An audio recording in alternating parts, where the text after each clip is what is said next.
What's up tout le monde, bienvenue sur la chaîne Shit qui existe, première vidéo officielle, mon nom est Maxime Ouellet, je suis fucking content d'être passé au travers de vidéo de présentation. Aujourd'hui on va pouvoir commencer à parler des vraies affaires, on va parler de 3 livres, 2 que j'ai trouvé excellents et un que j'ai trouvé un peu médiocre. Mais on s'en reparle après la musique d'intro qui commence live. Shut the fuck up, tu vas lire un livre.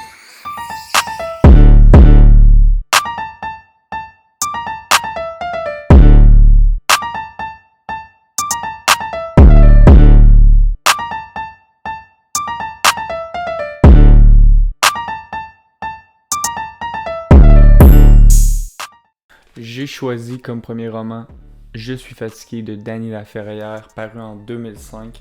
Je suis fatigué, c'est un ensemble de chroniques dans lesquelles les thèmes de la sexualité, des relations interpersonnelles, de l'américanité, de l'immigration, tous des thèmes qui sont préconisés souvent par Dany Laferrière, sont mis de l'avant. C'est un ensemble de petites chroniques, comme je vous disais, dans lesquelles Dany Laferrière fait également un hommage à des gens qui ont croisé son parcours. Quand Je suis fatigué est paru, Dany Laferrière semblait être un peu tanné d'écrire. C'est d'ailleurs ce qu'il dit dans l'avant-propos. Il annonce que ça va être son dernier livre. Je vous annonce tout de suite que ça n'aura pas été son dernier livre, heureusement. Vraiment très content d'avoir découvert Dany Laferrière et de pouvoir continuer à lire encore des œuvres qui ont été publiées plus récemment. J'ai trouvé ça incroyable que ce livre-là, qui était censé être son dernier, dise merci à tout plein de gens qui ont croisé son parcours, comme des libraires, des éditeurs, des amis, autant à Haïti qu'à Montréal. Pour moi, le fait que Dany Laferrière prenne le temps de dire merci, je trouve que c'est quelque chose d'incroyable. J'adore les gens qui font preuve de gratitude. Puis c'est exactement ce que Dany Laferrière fait. La force de cet homme-là, c'est de faire en sorte qu'on se sente toujours impliqué dans ses histoires. Il dit merci à des gens qu'on connaît pas, mais on a l'impression de dire merci avec lui. C'est quelque chose d'exceptionnel. Dany Laferrière a également une plume qui est vraiment légère. C'est accessible autant à des gens qui ont une super grande instruction qu'à un public peut-être plus issu de la classe populaire. C'est pour ça que j'ai choisi de le prendre comme premier livre, parce que je conseille fortement à quelqu'un qui veut s'initier à la lecture d'aller chercher un bon Dany Laferrière. Je conseille pas Je suis fatigué en premier, parce que justement ça se voulait être son dernier livre. Donc il y a beaucoup de références, il y a beaucoup de clins d'œil à l'ensemble de son œuvre. Je vous recommande très fortement, en fait, si vous avez jamais lu de Dany Laferrière, de le lire en ordre. C'est ce que je n'ai pas fait et que je regrette amèrement, mais que je vais probablement faire dans le futur. Les livres de Dany Laferrière sont tous bons, mais ils sont bons quand on a les référents puis quand on connaît l'univers de cet homme-là, qui se fait souvent des clins d'œil à lui-même. J'ai adoré le fait que ça s'appelle Je suis fatigué. J'ai trouvé que c'est un clin d'œil direct à son premier livre, Comment faire l'amour. J'ai trouvé que c'était une belle boucle que Dany Laferrière venait fermer. J'imagine que si j'étais à sa place, dans son état d'esprit au moment où il a écrit ça, j'aurais écrit ça exactement comme il l'a écrit. C'est-à-dire que j'aurais fait un hommage à tous les gens qui m'ont côtoyé, qui m'ont enduré pendant toutes ces années-là, parce que Dieu sait que les écrivains peuvent être difficiles à endurer. Donc ça, j'ai trouvé ça incroyable de la part de Dany Laferrière, un roman paru chez Typo. Et c'est vraiment un très très bon livre. Comme je disais, c'est pas le livre que je recommanderais de Dany Laferrière. Ça n'a pas été mon préféré, mais ça a été un livre que j'ai trouvé bon. Chaque fois que je lis un Dany Laferrière, je me dis ah, ça va peut-être être ce livre-là qui va me décevoir. Et chaque fois, je suis déçu de ne pas être déçu. Cet homme-là est incapable d'écrire un mauvais livre. Je vous le conseille fortement. Dany Laferrière, Je suis fatigué, paru chez Typo en 2005. Un petit interlude musical, puis je vous parle du prochain livre.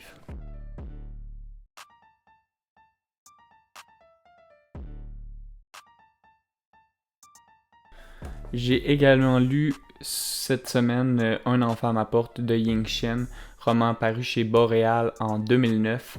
C'est un roman que j'ai pas tellement aimé, en fait. J'avais beaucoup d'attentes envers ce roman de Ying Chen. J'avais entendu parler de Ying Chen. Je m'attendais à aimer beaucoup sa plume. Euh, j'ai trouvé qu'elle avait une très bonne histoire devant elle, qu'elle a tout simplement gâché. C'est un livre avec un fond qui pourrait être intéressant, avec une histoire qui est super super intéressante, puis une critique de la maternité qui aurait pu être vraiment bonne, rafraîchissante, de voir différents points de vue sur la maternité, autant que ce soit chez des femmes qui la vivent ou chez des gens qui regardent une femme la vivre. Je trouvais que ça pouvait être quelque chose d'intéressant. Par contre, au niveau de la forme, c'est-à-dire au niveau de la manière dont c'est écrit, ça me plaît pas du tout. J'aime pas les longues descriptions, j'aime pas les procédés littéraires que Ying Shen prend. Souvent, c'est des répétitions, des exemples, contre-exemples, etc.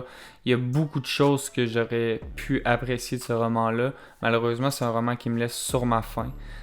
Par contre, j'ai adoré certains points du roman, comme le fait que le père, donc le conjoint de la narratrice, soit nommé A. Point seulement. A qui pourrait stand pour anonyme ou absent. Ce que ce père est exactement. Il y a un souper là, de famille au début de... Ben pas de famille, là, mais un souper d'amis au début du roman. Puis ça, j'ai trouvé que c'était un souper qui était intéressant parce qu'on a vraiment les différents points. J'ai l'impression qu'on a toutes les différentes visions que les gens peuvent avoir par rapport à la maternité. Sinon, honnêtement, on m'annonçait, on disait Ying Shen de Nissi, un livre dérangeant, choquant, scandaleux. Je m'attendais à quelque chose d'irrévérencieux. J'ai pas trouvé que c'était si irrévérencieux que ça. J'ai pas trouvé que c'était si scandaleux ou choquant non plus. C'est un livre qui m'a vraiment laissé sur ma faim en toute honnêteté. J'ai probablement essayer de relire un livre de Ying Shen pour voir si c'est ce livre-là particulièrement qui m'a déplu ou si c'est sa plume qui me plaît simplement pas. Par contre, c'est ce gros shout-out d'avoir essayé de faire un livre sur la maternité. Si jamais c'est un thème qui vous intéresse, ça peut être intéressant de lire ce livre-là. Si vous aimez les longues descriptions, si vous aimez les livres qui ont un rythme lent, c'est un très bon livre. C'est un livre qui parle également très peu, par contre, de maladie mentale. C'est quelque chose qu'on n'adresse pas assez à mon goût. On en parle, mais si c'est en parler pour en parler, je trouve que c'est un peu ordinaire. Ce que j'ai eu l'impression. J'ai eu l'impression, par contre, que ce livre-là était peut-être un peu avant-gardiste. Il y a des questions sur l'identité de genre, il y a des questions sur l'expression de genre, pardon. Il y a des questions sur beaucoup de sujets desquels on parle en 2021, mais j'ai trouvé que c'était des sujets, encore une fois, qu'on abordait en surface, puis quasiment pour les ridiculiser, en fait.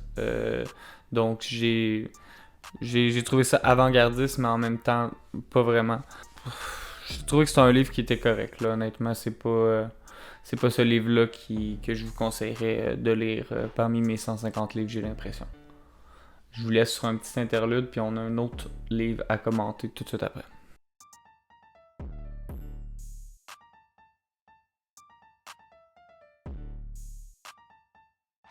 J'ai lu également La Cantatrice Chauve, première pièce de théâtre écrite par Eugène Ionesco qui détestait le théâtre, donc c'est vendu comme étant une anti-pièce. Ionesco est le père du théâtre absurde. On sent des relents de surréalisme dans cette pièce de théâtre-là, qui a été écrite en 1950, qui a été parue une première fois en 1952, si je ne me trompe pas, et qui a eu une très mauvaise réception à sa première représentation. Par la suite, ça a été remis sur les planches en 1957 au théâtre de la Huchette. Et depuis 1957, cette pièce-là est présentée sans intermission. C'est-à-dire que depuis 1957 qu'on présente cette pièce de théâtre-là sur les planches de la Huchette, à l'exception des derniers mois à cause de la pandémie. Ce qui est exceptionnel, on parle de 64 ans de représentation. C'est vraiment incroyable de voir que cette pièce-là est encore à jour, est encore au goût du jour. On a encore envie de l'écouter, de la revisiter. Une pièce qui est hilarante du début à la fin, mais qui est tout autant triste qu'hilarante. C'est une pièce qui est un commentaire sur les relations personnelles, le vide des relations personnelles. Une pièce qui commente le fait qu'on se parle sans jamais s'écouter. C'est très bien réussi de la part de Ionesco. Il y a beaucoup d'absurde de mis dans cette pièce-là. Les personnages ont des rôles qui pourraient être interchangeables. Sont des personnages superficiels, bourgeois. C'est une pièce, honnêtement, j'ai pas de mots pour décrire à quel point j'ai adoré cette pièce-là. Je l'ai trouvée vraiment très drôle. C'est une pièce qui vaut la peine d'être lue à voix haute. Si vous avez l'occasion de la lire à plusieurs, je vous le conseille. Sinon, honnêtement, lisez-la toute seule, mais Lisez-la à voix haute. La réalité est vraiment très très drôle dans cette pièce-là. Ne serait-ce que pour les quelques cascades de cacade et les longs dialogues à la fin qui font plus aucun sens. J'ai beaucoup de misère avec l'humour absurde. J'aimais ça étant plus jeune, mais c'est quelque chose avec lequel j'ai complètement déconnecté. Puis Ionesco m'a donné envie de recommencer à m'intéresser à l'absurde. Euh, je- la fin, là, touche pas ma babouche, bouge pas la babouche, touche la mouche pas la touche, la mouche bouge, mouche ta bouche, mouche le chasse-mouche, escarmoucheur, escarmouché, scaramouche, Sainte-Nitouche, t'en as une couche, tu m'embouches, ça m'a fait tellement rire. Puis là, tu sais, je le relis, puis en tout cas, j'ai juste envie de recommencer la pièce. C'est vraiment un bonbon, cette pièce-là. J'ai redécouvert l'amour du non-sens. J'ai beaucoup aimé le fait que Madame Martin, à un certain moment dans la pièce, dise tout ce qui est humain est honorable. Je pense que ça, c'est une excellente critique, un excellent commentaire d'Eugène Ionesco sur l'humanité.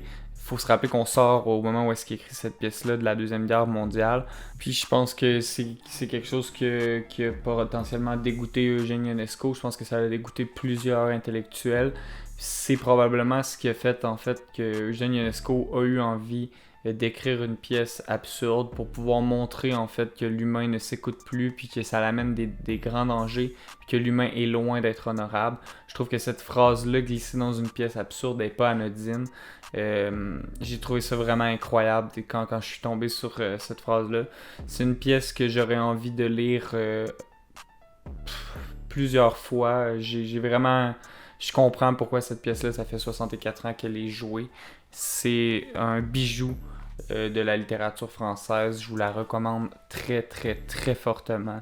Quand on lit ça, on comprend que c'est pas pour rien qu'Eugène Ionesco a été admis à l'Académie française. C'est difficile de croire que c'est sa première pièce de théâtre. Si jamais vous avez une petite heure ou deux à investir dans une lecture cette semaine, allez vous procurer La cantatrice chauve d'Eugène Ionesco.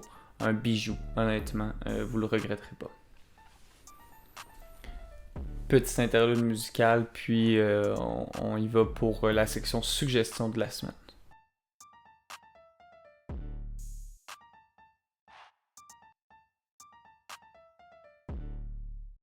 Je pense qu'il n'y aura pas de surprise pour personne pour la suggestion de la semaine. C'est sûr que ce sera pas le livre Un enfant à ma porte de Ying Shen. C'est vraiment pas le livre qui, selon moi, mérite d'être lu en premier. Ça aurait très bien pu être Je suis fatigué de Dany Laferrière, que j'adore. J'ai vraiment adoré le livre. Par contre, comme je vous disais, d'un point de vue strictement objectif, je pense que c'est pas nécessairement une suggestion de lecture à faire à quelqu'un qui n'a pas encore lu de Dany Laferrière. Je vous suggère par contre très fortement d'aller lire du Dany Laferrière, que ce soit son livre Comment faire l'amour, son premier livre. Moi, mon livre préféré, c'est Sept grenades, que j'ai vraiment beaucoup apprécié. Sinon, vous pouvez toujours aller vous procurer le journal d'un écrivain en pyjama, qui est une vraie petite bible pour tous les jeunes auteurs, ou Tout ce qu'on te dira pas, mon go, qui est un excellent livre sur l'immigration et sur l'adaptation dans un nouveau pays. Puis, je pense qu'en commençant par ces livres-là, si déjà vous avez lu ces 4-5 livres-là, Je suis fatigué va être plus dans votre registre. Mais définitivement, allez lire du Dany Laferrière, ça vaut la peine. C'est pas pour rien que c'est mon auteur favori. J'adore tout ce qu'il fait. Son livre Je suis fatigué est vraiment pas mauvais. C'est vraiment plus d'un point de vue objectif que je vous le suggère pas cette semaine. De toute manière, ça prend une seule suggestion par semaine. Et cette semaine, il n'y a aucun doute pour moi que c'est La cantatrice chauve qui doit être suggérée. Je pense que j'ai tout dit sur ce livre-là par rapport à mon amour. Mais si j'avais à résumer ça très rapidement, je vous dirais que si vous voulez avoir une expérience très drôle et triste à la fois, si vous voulez avoir un très beau commentaire sur les relations humaines, sur le caractère déshumanisé de l'homme moderne, je vous conseille vraiment très fortement d'aller lire La cantatrice chauve d'Eugène Ionesco. On se revoit la semaine prochaine. J'ai une petite surprise. Ça va être une série un vidéo en mode série éliminatoire, finale de la Coupe Stanley, match de Super Bowl. Je vous en dis pas plus. On se revoit la semaine prochaine. Mon nom est Maxime Ouellette. Ceci est un shit qui existe. Peace out.